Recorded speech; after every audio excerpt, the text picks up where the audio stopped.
जय श्री गणेश। नमस्कार, मैं आचार्य संजय द्विवेदी। मेरे समस्त प्रबुद्ध दर्शकों का मेरे चैनल पर हार्दिक स्वागत है। आज मैं आपके समक्ष मार्च माह का मासिक राशिफल लेकर उपस्थित हूं।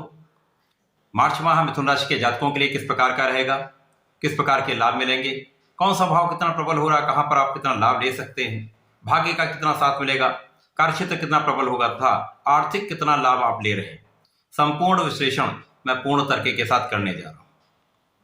प्रिय दर्शकों, ये राशिफल आपके चंद्र राशि पर आधारित है। जिन जातकों का मिथुन लग्न है उनको राशिफल अवश्य देखना चाहिए।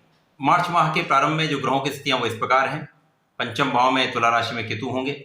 आपके नवम भाव में जो अत्यंत प्रबल हो रहा है, यहाँ पर त्रिग्रही होगा, यहाँ पर सूर्य होंगे, बुध होंगे तथा भाग्य के स्वामी शनिदेव का गोचर चल रहा होगा। इसी प्रकार से दसम भाव जहाँ पर स्वयं गुरुदेव गोचर कर रहे हैं वहां पर शुक्राचार्य होंगे तथा एकादश भाव में राहु का गोचर होगा, द्वादश भाव में मंगल गोचर कर रहे होंगे। इस माह में कई महत्वपूर्ण परिवर्तन हो रहे हैं। बहुत समय के पश्चात मंगल का परिवर्तन होगा। मंगल द्वादश भाव से निकलकर आपके लग्न में प्रवेश करेंगे। इसी प्रकार से सूर्यदेव का परिवर्तन दसम भाव में हो जाएगा, जहां पर ये शनि के प्रभाव से मुक्त होते हुए आपके दसम भाव में कार्यक्षेत्र में पहुंच जाएंगे, जहां पर गुरु के साथ इनकी युति हो जाएगी। इसी प्रकार से शुक्राचार्य का राशि परिवर्तन आपके एकादश भाव में हो जाएगा। तो ये माह अत्यंत विशिष्ट होने वाला है। जो ग्रहों का परिवर्तन है, स्थितियां हैं, संपूर्ण संकलन करते हुए ये राशिफल मैं आपके लिए प्रस्तुत कर रहा हूं। माह के प्रारंभ से ही ये माह आपके लिए अत्यंत विशिष्ट फल देने वाला है, क्योंकि ग्रहों की स्थितियां इतनी प्रबल हैं जो मिथुन राशि के जातकों के लिए विशिष्ट प्रकार का लाभ दे रही है। यदि हम देखते हैं तो आपका जो नवम भाव है वो अत्यंत प्रबल है। यहाँ पर लग्नेश भी हैं, यहाँ पर आपके भाग्येश भी हैं, यहाँ पर सूर्यदेव जो कि आपके पराक्रमेश। यहां पर त्रिग्रही योग बन रहा है। ये त्रिग्रही योग आपके भाग्य को बहुत प्रबल कर रहा है। यहां पर यदि हम देखें, अभी तक लग्नेश का गोचर आपके अष्टम भाव में था। अब ये आपकी जब नवम भाव में प्रवेश करेंगे तो आपकी लग्न को प्रबलता मिलेगी, साथ ही साथ आपका सुख का भाव प्रबल होगा। तो संपूर्ण रूप से ये जो माह है आपको विशिष्ट रूप से लाभ अवश्य देगा। जब लग्न बलवान होती है, भाग्य का साथ मिलता है, कर्म भाव भी अत्यंत प्रबल होता है, तो निश्चित रूप से सफलता 100% मिलती है। आप बहुत उन्नति करते हैं, धन का बहुत प्रबल लाभ लेते हैं। मिथुन राशि के लिए ऐसी ही स्थितियां बन रही हैं, क्योंकि यहाँ पर भाग्येश का अपने भाव में होना, शश नामक राजयोग में होना, निश्चित रूप से आपके लिए बहुत प्रबल राजयोग का निर्माण हो रहा है। इसी प्रकार से भाग्य भाव में सूर्य तथा बुध की युति, यहां पर बुधादित्य योग का निर्माण, आपके भाग्य भाव में गुरु शुक्र का संयोग आपके दसम भाव में, जहां पर गुरुदेव हंस नामक राजयोग में होंगे, शुक्र मालव योग में होंगे, तो यहां पर गुरु शुक्र का एक प्रबल शंख नामक राजयोग भी बन रहा है। तो ये माह आपको कार्यक्षेत्र में 100% सफलता देने वाला होगा। यहां पर आपको भाग्य का पूर्ण साथ मिलेगा, कार्यक्षेत्र में प्रगति होगी, लाभ भी आप विशिष्ट प्रकार से प्राप्त करेंगे। अचानक यहां आपको धन का लाभ निश्चित रूप से मिलेगा। यहां पर यदि हम देखें, आपके लाभ पर शनिदेव की दृष्टि का प्रभाव, जहां पर सूर्य बुध का भी प्रभाव पड़ेगा, जिसके कारण शिक्षा का भाव प्रबल होगा। शिक्षा का जो भाव है वो अत्यंत प्रबल है। यहाँ पर आप प्रतियोगिता परीक्षा में सफलता प्राप्त कर सकते हैं। यदि नौकरी का प्रयास कर रहे हैं, अभी तक आपको नहीं मिल पाई है, तो यहाँ पर निश्चित रूप से इस माह में आपके लिए प्रबल योग बन रहे हैं। प्रयास करेंगे, सफलता निश्चित रूप से मिलेगी। इसी प्रकार से आपका परिश्रम बहुत बढ़ा हुआ होगा, आपका पराक्रम रंग लाएगा और आप निश्चित रूप से बहुत सफल होंगे।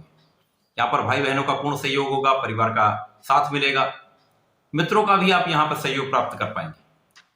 तो ये माह कहीं ना कहीं आपके लिए बहुत सकारात्मक हो रहा है। अभी फरवरी माह में कुछ सकारात्मकता आई है, कुछ लोगों को लाभ मिलना प्रारंभ हुआ है, परंतु जब लग्न अष्टम में पहुंच जाती है तो कुछ कार्यों में अवरोध भी प्रारंभ हो जाता है। तो कहीं ना कहीं कुछ न्यूनता रही, लेकिन अब आप प्रबल रूप से लाभ निश्चित रूप से लेंगे, क्योंकि शनि की स्थिति आपकी प्रबल है। शनि जो आपके भाग्य के स्वामी है वो बहुत प्रबल अवस्था में है। कर्म के स्वामी गुरुदेव अत्यंत प्रबल अवस्था में है। इसी प्रकार से आपके पंचम के स्वामी शुक्र भी कर्म भाव में बैठे हुए। विशिष्ट रूप से आपको लाभ देने जा रहे हैं। संतान से लाभ, संतान के सुख की प्राप्ति, संतान प्राप्ति का योग, इसी प्रकार से प्रेम संबंध भी बहुत अच्छे रहेंगे।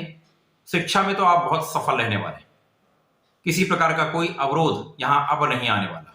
मंगल का जैसे ही परिवर्तन आपके लग्न में हो जाएगा तो मंगल आपके लिए लाभ के स्वामी, तो लाभ के स्वामी का जैसे ही गोचर आपके लग्न में होगा तो आपके अंदर ऊर्जा का स्तर बढ़ जाएगा, एनर्जी का लेवल बढ़ जाएगा।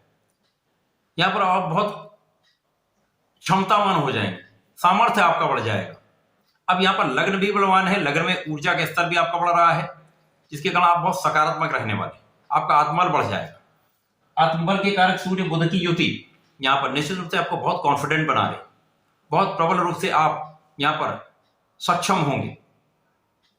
आपको स्वयं ये आभास होगा कि मैं कर सकता हूं, और ये आप करेंगे भी।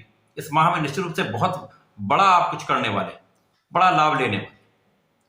मंगल जब यहां पर आएंगे तो यहां पर आपके सुख संपत्ति का अभाव प्रबल होगा, प्रॉपर्टी का आप अर्जन कर सकते हैं, प्रॉपर्टी से संबंधित कार्यों में सफलता प्राप्त कर सकते हैं। इसी प्रकार से यहां पर सप्तम पर दृष्टि होगी, सप्तम जो कि गुरुदेव की राशि है, गुरुदेव अत्यंत प्रबल अवस्था में आपके दसम भाव में है, तो गुरुदेव बृहस्पति के साथ मंगल का भी संबंध बनेगा, क्योंकि मंगल गुरुदेव के साथ मित्र भाव में, शुक्र का भी संबंध बनेगा। तो आप अत्यंत आकर्षक भी होंगे, ज्ञानवान भी होंगे, ऊर्जा का स्तर भी बहुत अच्छा रहेगा, शिक्षा का स्तर अच्छा होगा, आपकी बुद्धि का स्तर बहुत प्रबल होने वाला है, क्योंकि सूर्य बुध का जो संबंध है आपको बहुत प्रबल रूप से प्रभुत्वशाली भी बना रहा है, प्रभावशाली भी बना रहा है, तथा जो बुद्धि का प्रभाव है बहुत विशिष्ट रहने वाला है।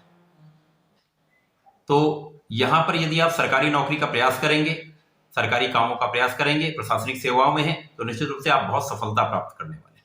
मंगल जब लग्न में होंगे तो कहीं ना कहीं कुछ क्रोध आपका बढ़ सकता है, परंतु गुरुदेव के साथ संबंध में होंगे, चतुर्दशम का संबंध बनेगा, तो बहुत विवेकी के साथ धैर्यवान भी होंगे, आपके निर्णय गलत नहीं होने वाले। ऊर्जा का स्तर आपका अच्छा रहेगा, नेगेटिविटी नहीं आने वाली, सकारात्मक ऊर्जा का प्रवाह होगा। यहां पर जीवन साथी के साथ सामंजस्य भी बढ़ जाएगा, प्रेम भी बढ़ेगा, आपसे संबंध अच्छे रहने वाले, पार्टनरशिप में भी आप लाभ लेंगे। मंगल का संबंध भी आपके सुख संपत्ति से है। बुध भाग्य में बैठे हुए जो संपत्ति के कारक हैं, गुरुदेव शुक्राचार्य का संबंध सीधे सीधे आपके सुख भाव से है, तो निश्चित रूप से इस समय में आपके भूमि भवन वाहन का योग प्रबल होगा, सुख संपत्ति का आप अर्जन करेंगे, सुखों का पूर्ण उपभोग आप करने वाले। जैसे ही सूर्य का परिवर्तन आपके कर्म भाव में हो जाएगा तो यहाँ पर गुरु सूर्य का प्रबल रूप से एक महाराजयोग का निर्माण होगा, क्योंकि सूर्य यहाँ पर दिग्बली भी हो जाएंगे, गुरु की राशि में होकर बहुत प्रबल अवस्था में आ जाएंगे। जो शनि के साथ कुछ न्यूनता आती है, अब ये यहाँ पर रहने वाली नहीं, तो यहाँ पर आपका कार्यक्षेत्र अत्यंत प्रबल हो जाएगा। शासन प्रशासन का पूर्ण सहयोग प्राप्त करेंगे, लोगों का पूर्ण आप सहयोग ले पाएंगे, लोगों से आप लाभ भी ले पाएंगे।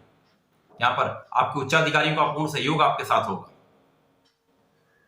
यदि आप शासन प्रशासन में हैं, मंत्री पद पर हैं, तो निश्चित रूप से इस समय बहुत सफलता, बहुत लाभ प्राप्त करने वाले, साथ ही साथ बहुत यहाँ पर मान सम्मान की प्राप्ति होने वाली, क्योंकि गुरुदेव के साथ सूर्य का संबंध सदैव ही उच्चतम स्तर का लाभ देता है। उसी प्रकार सफलता भी प्राप्त होती, इसी सफलता से आप मान सम्मान की प्राप्ति भी करते हैं। तो निश्चित रूप से बहुत प्रबल राजयोग है। शुक्राचार्य का संबंध जब राहु के साथ बनेगा,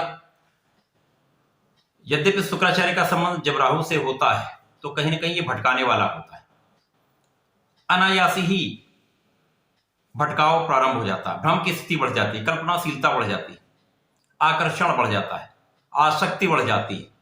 परंतु कहीं ना कहीं ये जो संयोग बन रहा है आपके एकादश भाव में बन रहा है।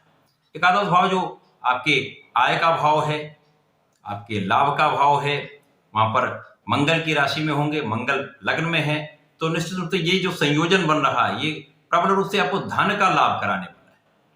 यद्यपि यहाँ पर प्रेम संबंध बनेंगे, प्रेम संबंध आपके अच्छे भी रहने वाले, परंतु भटकाव कम से कम होगा। आप विवेकी होंगे, ज्ञानवान होंगे, तो आपका अपने ऊपर कंट्रोलिंग भी होगी, आपका पूर्ण नियंत्रण अपने ऊपर होगा।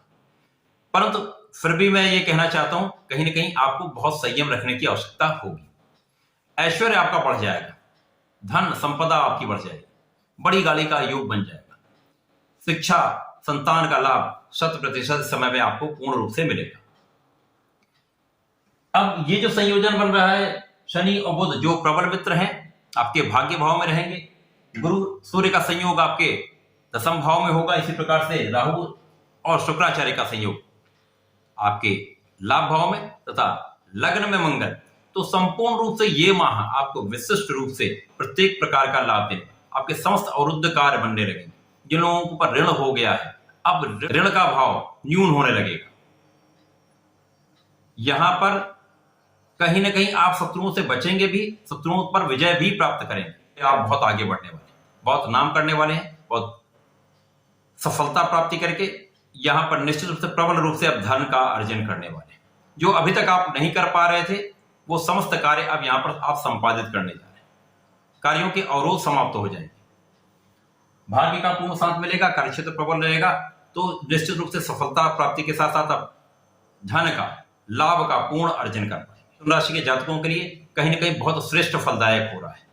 केवल यहां पर कुछ अपने ऊपर संयम अवश्य रखें, खाने पीने में अपने संयम रखें तथा अपने जीवन शैली में कुछ परिवर्तन करके यदि आप कार्य करते हैं तो निश्चित रूप से यहां पर बहुत बड़ा आप लाभ लेंगे। ये माह आपके जीवन का टर्निंग पॉइंट हो सकता है, जीवन की दिशा बदल देगा और आपकी दशा भी बदल देगा। तो निश्चित रूप से जहां तक ये माह है, ये आपके नए नए मार्ग को प्रशस्त करने वाला है, नए मार्ग देने वाला है, आपको आगे बढ़ाने वाला है। इस माह से आपको लाभ अवश्य लेना चाहिए। प्रिय दर्शकों, मिथुन राशि के जातकों को सदैव ही मैं कहता हूं, आपको नियमित रूप से श्री गणपति महाराज के शरण में रहना चाहिए। ओम गंगलपतये नमः का यदि नित्य 3 माला का जाप कर लेते हैं अथवा प्रत्येक बुधवार को गणपति स्तोत्रम का आप पाठ करते हैं तो निश्चित रूप से बहुत सफलता भी अर्जित करेंगे, बहुत लाभ भी लेंगे। तो ऐसा करें, इसका लाभ लें। धन्यवाद, नमस्कार।